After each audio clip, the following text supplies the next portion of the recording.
Many years ago, I saw a video of Dutch fly tyer Hans Weilenmann tying a CDC and elk and immediately fell in love with the pattern and have been tying and fishing it ever since.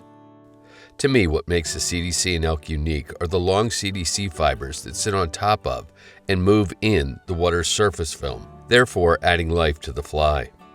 For this CDC and elk, I'm going to use a Lightning Strike DF1 dry fly hook in size 16, probably my favorite size for this pattern.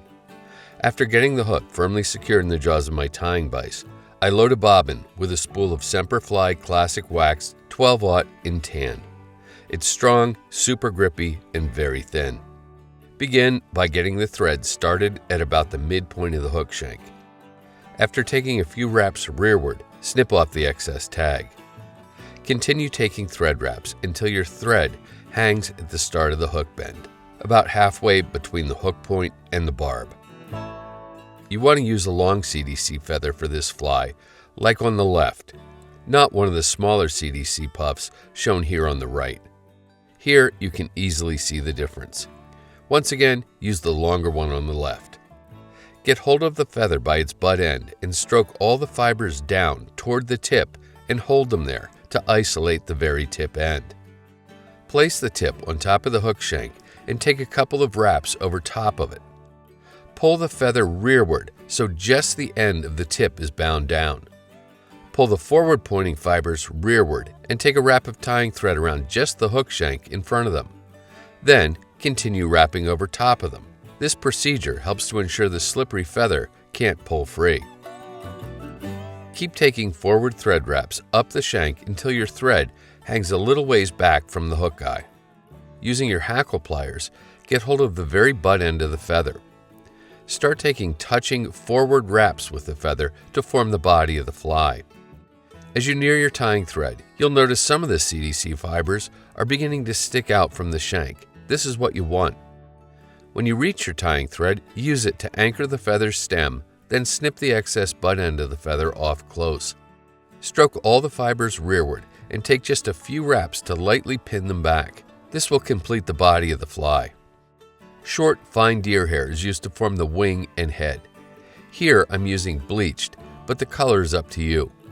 Ideally, you want deer hair that's about 1 inch in length and just hollow enough to produce a little flare when tied down. Also, look for hair that has fairly short, dark tips, like these. Coax about 1/2 pencil width of hair up and snip it off close to the hide. Clean out the fuzzies and shorts from the butt ends of the clump as best you can. In addition, pull out any overly long hairs by their tips. Place the hair, tips first, into a small stacker and give the clump an ample stacking. Carefully open the stacker so the hair tips point toward the rear of the fly. Remove the hair by the tips, then grip the clump in the fingers of your right hand. Measure to form a wing that extends just prior to the hook bend. While keeping that measurement, grip the clump in the fingertips of your left hand so it rests on top of the hook shank. A little note here, I get better results if I grip the clump not between the index finger and thumb of my left hand, but between the middle finger and the thumb of that hand. Snip the butt ends of the hair off even with the front edge of the hook eye. Then using a pinch wrap, go completely around the hair in the hook and pull straight up to seat the hair on top of the hook shank. Next, start making angled thread wraps through the hair as you work your way forward to behind the hook eye. These angled wraps will help to keep the hair from rolling around the slippery hook shank. Pick up your whip finish tool and use it to do a 4 or 5 turn whip finish right behind the hook eye, then snip or cut your tying thread free. If there are any hair ends blocking the hook eye, snip them away. And that's the CDC and elk.